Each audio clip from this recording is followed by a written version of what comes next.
What's the source code of the Chinese culture? These two strawmen are the ancient engineers and innovators who built the foundation of the world's most continuous living civilization. How has China's ancient philosophy and wisdom informed its green transition? The factory of the world was moving up the value chain with a slew of homegrown technologies.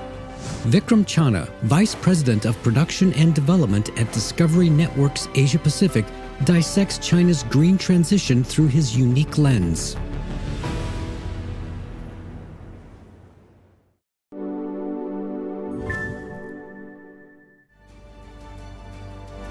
I want to begin my sharing on China Talk and understanding China with these two strawmen that I accidentally encountered in a Fujian village last Chinese New Year. As the local guide revealed the meaning of these two gentlemen and what they stood for, suddenly, in one fell swoop, a 20-year journey of discovery in China, shaped through documentary impressions, would reveal a new understanding of China. What kind of impact would she have on the world? How could it leave the world better placed to tackle common challenges of the 21st century? My mind went back to one of the first visits to China more than 20 years ago to Beijing, one that has always stayed with me. It was late March of 2002. I arrived the day after a most horrible sandstorm in years had hit the city. I still remember vividly the images of sand-covered vehicles, pathways as if out of an apocalyptic movie or novel. Previous decades of rapid growth and neglect of the environment had left Beijing vulnerable to the fearsome Gobi. A 5,000-year-old civilization, the world's most continuous culture, was playing catch-up at a breakneck speed of transformation. China by then had become the factory to the world. It was spilling millions of poverty and setting them on a path of relative prosperity, but at a price. I remember producing several shows during the decade that archived China's story.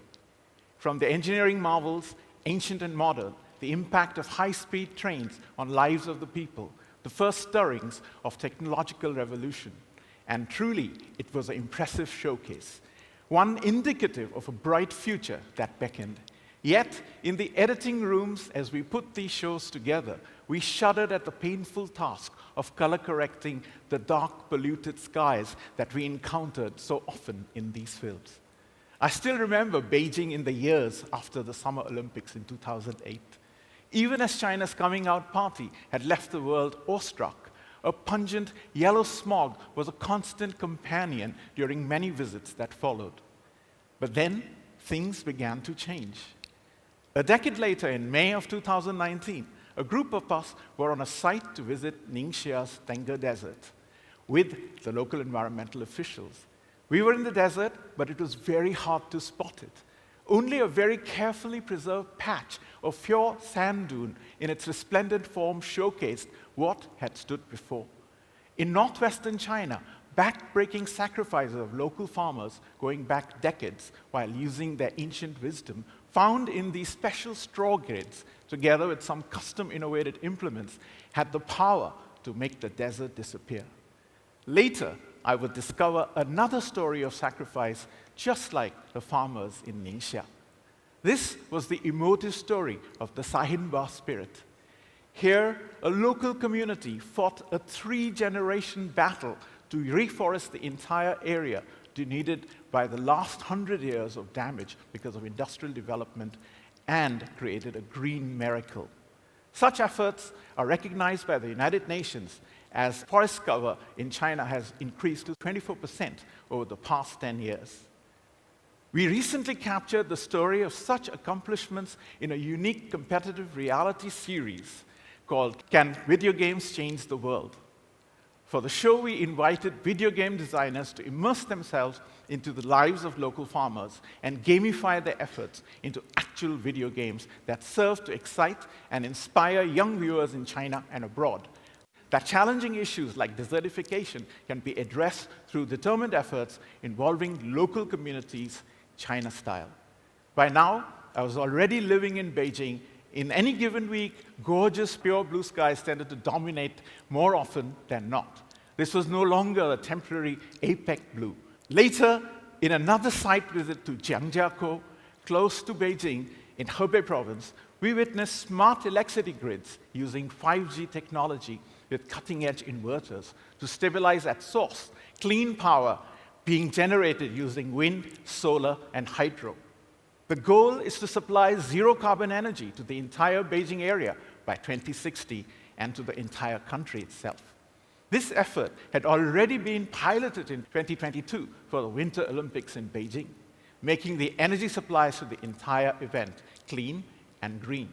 The factory of the world was moving up the value chain with a slew of homegrown technologies that had the ability to put China onto a new sustainable path. Low-end manufacturing-driven growth was ebbing.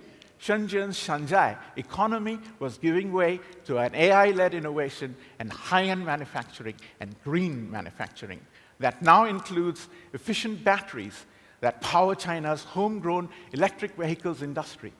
Its unprecedented success has already made China into the largest automaker in the world.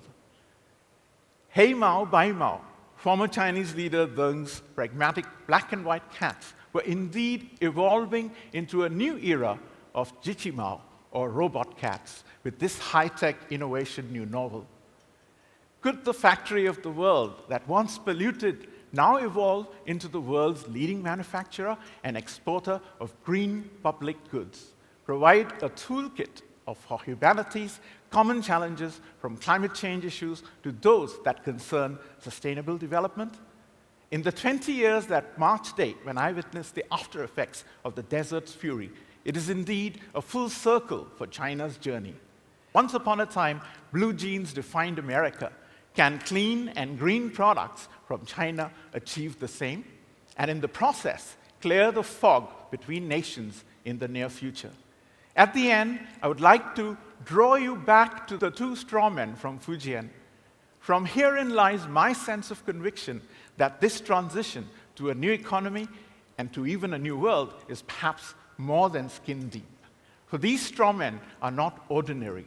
Look carefully into the image again. It signifies China's timeless scholar-farmer culture, also known as Gengdu Wenhua. They are the ancient engineers and innovators who built the foundations of the world's most continuous living civilization.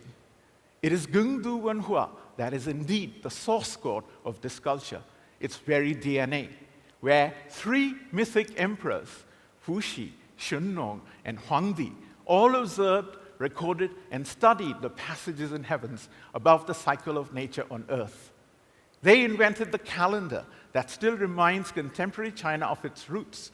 They passed on to generations the critical knowledge of flood control that would form the basis of this agricultural civilization, and a deep thirst for knowledge that inspires us even today. The iconic Book of Change, or I Ching, that was compiled later and underpins so much of Chinese wisdom, is ultimately also grounded in the reflections of these ancient engineers of China.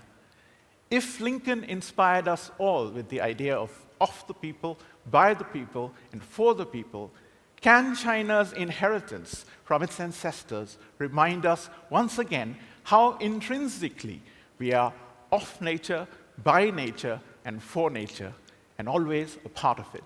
谢谢. Thank you.